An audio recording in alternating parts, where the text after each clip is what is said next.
High Voltage Software's Chief Creative Officer Eric Nofsinger and producer Joshua Olson ventured out to Zadzooks land to discuss Sega's upcoming first-person shooter, The Conduit. So Eric, great! Just what we need, another first-person shooter.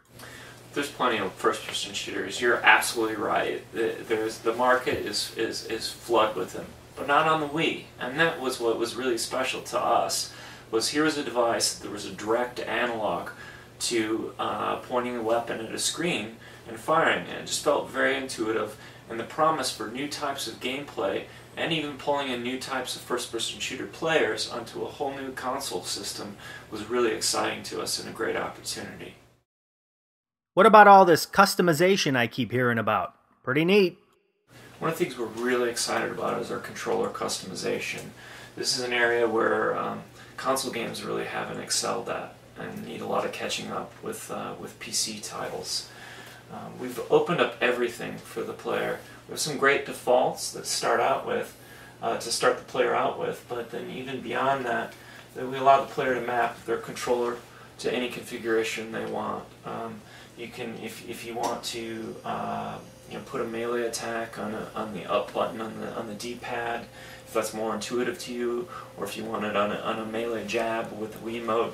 However you want to configure those controllers, it's up to you. We're not so full of ourselves to think that we should be telling you how you want to interface with a first-person shooter. And even beyond that, what we allow the player to do is go in and tweak out every conceivable variable that the Wii affords you. You can change your turning speed, your cursor sensitivity, the camera look angle, the horizontal view, the vertical view, the Wii shake sensitivity. You can go in and in incredible minutia tweak out every conceivable variable. And what's really neat about that as well is all of those are saved out automatically into your profile so that you can carry those over into multiplayer. And even neater is you can take those, all of those variables are enumerated, so you can share those numerical values with other friends if you have settings that work very well, or if you're like some of the members of the team and keep them as closely guarded secrets to give yourself an edge over other players in multiplayer. This is neat. This is the bounding box, or dead zone as it's also known. You can go in and tweak out that bounding box to either a really small square or very broad. And how that works is essentially that in the area in the middle, the player moves, or aims rather. Their reticule in that square is an aiming, and as it moves outside of that blue line, it starts to turn. Where this is really neat is you can you're modifying this all in real time, just like those other parameters. So you're in the game tweaking those. You don't have to go into a menu option and fish through those and then hope that it worked out when you go back into it. It's all completely real time. We even extend that further into our HUD.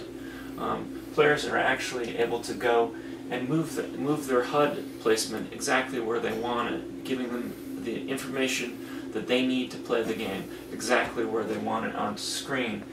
So if they want to, if they prefer to have all their weapon iconography at the bottom of the screen, they could have it there. If you want to, post the most insane YouTube video ever and have all your icons right in the middle of the screen and beat the game with it, well, you can do that too.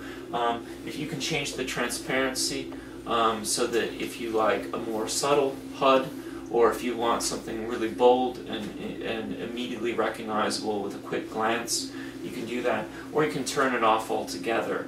So if you want to play in a true hardcore mode, you're a hardcore PC shooter, you want it as a small bounding box with a very high turning speed and no HUD whatsoever, you can play like that. Rated T for Teen, The Conduit is available this June 23rd for the Wii. Don't forget to check out Part 2 of Zadzooks' interview with High Voltage's Eric Nofsinger, in which he discusses the story and favorite parts of The Conduit. That's it for this week's episode of Zadzooks Video Game Minute. Thanks for watching and playing.